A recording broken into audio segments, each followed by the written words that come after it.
Halo semuanya, selamat datang kembali. Hari ini kita bakal bahas satu cerita yang, dijamin bakal bikin kita semua merenung. Sebuah kisah tentang 8 kebohongan yang diucapkan oleh seorang ibu. Biasanya kan kalau kita dengar kata bohong, konotasinya pasti jelek, ya nggak? Tapi, gimana kalau ternyata ada kebohongan yang justru datangnya dari rasa cinta yang paling tulus? Nah, cerita yang mau kita dalami hari ini persis kayak gitu. Sebuah paradoks yang indah, tapi juga bikin nyesek. Oke, kita mulai ceritanya ya. Jadi semua ini berawal dari masa kecil si narator. Latar belakangnya itu keluarga yang ya bisa dibilang sangat miskin.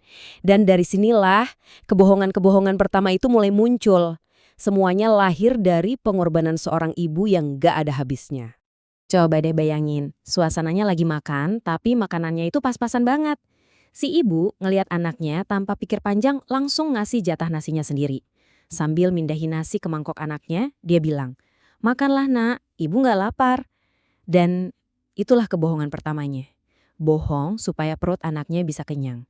Nah, waktu anaknya udah mulai gedean dikit, ibunya ini sering mancing di kolam dekat rumah. Biar apa? Ya biar anaknya bisa makan yang bergizi. Dia bakal masak sup ikan yang enak banget. Tapi pas anaknya lagi lahap makan, si ibu cuma makanin sisa-sisa daging yang nempel di tulang ikan. Terus kalau anaknya nawarin, dia pasti langsung nolak. "Udah kamu aja nak, ibu nggak suka ikan." Itu kebohongan kedua, demi gizi anaknya. Perjuangan gak berhenti di situ. Buat biaya sekolah, ibunya ini kerja sampai larut malam. Nempelin kotak-kotak korek api cuma ditemenin cahaya lilin. Anaknya ngelihat ibunya capek, pasti bilang, "Bu, istirahat gih." Tapi ibunya cuma senyum, terus bilang, "Cepetlah tidur nak, ibu nggak capek kok." Kebohongan ketiga, diucapkan supaya anaknya bisa tidur nyenyak sementara dia sendiri terus banting tulang. Oke, kita masuk ke babak selanjutnya. Waktu berjalan, anaknya makin besar, dan pengorbanan ibunya juga ikut berkembang. Sekarang, kebohongannya punya satu tujuan yang lebih besar, masa depan dan pendidikan si anak. Jadi, pengorbanan ini tuh bukan lari sprint ya. Ini benar-benar lari maraton. Panjang banget. Dari si anak masih kecil, terus ngelewatin masa-masa sekolah yang susah, sampai akhirnya dia dewasa dan bisa berdiri sendiri. Ada lagi cerita pas anaknya ujian sekolah. Ibunya sampai bela-belain cuti kerja buat nemenin. Nungguin berjam-jam di bawah panasnya matahari. Begitu ujiannya kelar, dia langsung kasih sebotol teh dingin buat anaknya. Si anak lihat ibunya keringetan gitu, nawarin minum. Tapi tebak jawabannya apa? "Minum aja nak, ibu nggak haus." Kebohongan keempat, demi anaknya bisa ngerasain seger setelah berjuang di ujian. Lalu, datanglah masa yang lebih berat lagi. Ayahnya meninggal dunia, jadi beban si ibu jadi 2 kali lipat. Nah, kebohongan-kebohongan berikutnya lahir dari satu tekad. Dia nggak mau jadi beban buat anak-anaknya. Jadi single parent di kondisi ekonomi yang sulit itu, kebayang nggak sih? Banyak tetangga yang kasihan, nyaranin buat nikah lagi aja biar ada yang bantu. Tapi dia nolak tegas banget katanya, "Saya tidak butuh cinta." Ini kebohongan kelima. Dia bilang gitu supaya fokusnya nggak kebagi, supaya seluruh hidupnya cuma buat anak-anaknya. Singkat cerita, anak-anaknya udah pada kerja nih dan mau bantu kirim uang. Tapi ibunya selalu nolak. Kadang uangnya sampai dikirim balik loh. Alasannya, "Ibu punya uang kok." Padahal dia masih berjuang jualan sayur di pasar tiap pagi. Semua itu dia lakuin cuma karena nggak mau ngerepotin anak-anaknya. Inilah kebohongan keenam. Bohong demi harga diri seorang ibu.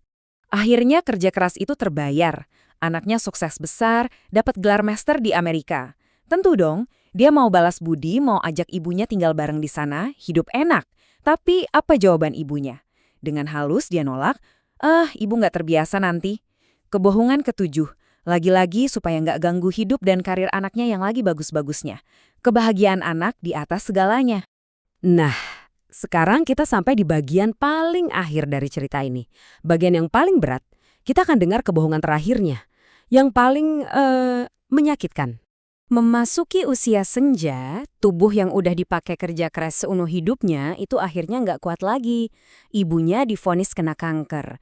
Dengar kabar itu, si anak yang udah sukses di negeri seberang langsung terbang pulang. Di rumah sakit, anaknya melihat kondisi ibunya yang terbaring lemah, kurus, tua, hancur hatinya, nangis sejadi-jadinya. Tapi, ibunya di tengah rasa sakit yang pasti luar biasa, masih bisa maksain senyum. Dan dia mengucapkan kebohongan terakhirnya. "Jangan nangis nak, ibu nggak kesakitan kok. Itulah kebohongan ke-8. Habis bilang gitu, ibunya menutup mata untuk selamanya, meninggalkan sebuah warisan cinta tanpa syarat yang dibungkus dalam 8 kebohongan yang indah. Cerita ini bukan cuma buat bikin kita sedih ya, tapi ini kayak cermin buat kita semua. Sebuah pengingat yang jelek banget, yang bikin kita mau nggak mau nanya ke diri sendiri. Coba jujur deh sama diri sendiri. Dengan semua kesibukan kita, dengan semua alasan yang kita punya, kapan terakhir kali kita sempetin nelpon orang tua? Bukan buat minta sesuatu, tapi cuma buat nanya kabar. Kita sering banget kan khawatir sama teman, sama pacar. Tapi kepikiran nggak buat ngasih rasa khawatir yang sama ke orang tua kita? Mikirin, mereka udah makan belum ya? Mereka sehat nggak ya? Atau yang paling penting, mereka bahagia nggak ya? Intinya dari cerita ini cuma satu. Selagi kita masih punya waktu, selagi mereka masih ada, lakuin yang terbaik buat mereka. Karena waktu nggak bisa diulang, dan jangan sampai ada kata nyesel di kemudian hari. Nggak ada yang lebih sakit dari itu. Sekian dulu pembahasan kita kali ini. Terima kasih banyak ya sudah mendengarkan.